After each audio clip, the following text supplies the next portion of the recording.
Hello everyone, welcome at SudhirEyeCoach, a channel for budding ophthalmologists. Today I'll be sharing a video where pupil was non-dilated, a common challenge in older patients with moderate to advanced cataract. In such cases, the decision to use pupil expansion devices depends on your experience and confidence as a surgeon. An experienced surgeon can do anything. It may be possible to proceed with mid-dilated pupil if you have experience, but word of caution for if you are still learning. It's best not to compromise surgical steps, give proper anesthesia and use pupil expansion devices whatever you are comfortable with, such you can use rings or you can use hooks, and should be used to ensure a safer procedure.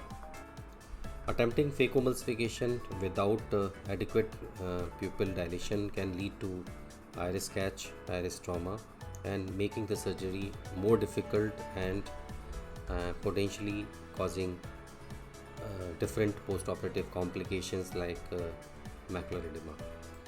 So key tips for managing small pupils are: use your second hand effectively. This is very important. It should be actively feed nuclear fragments into the phaco tips while keeping the iris away, and make your tip stable in the center only.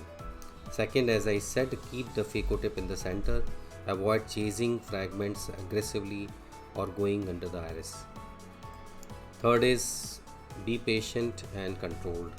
Rushing can lead to complications, so very calmly, very patiently complete the surgery. Reduce the phaco parameters, reduce the intraocular pressures. This can certainly avoid the complications. So watch this surgery, how I handled this case carefully, completing the surgery without complications, without pupillary dilatation. If you have any comments or questions, feel free to share them. Enjoy the video and thank you for watching, and please mention your experiences and whatever you are thinking about my videos. Thank you very much.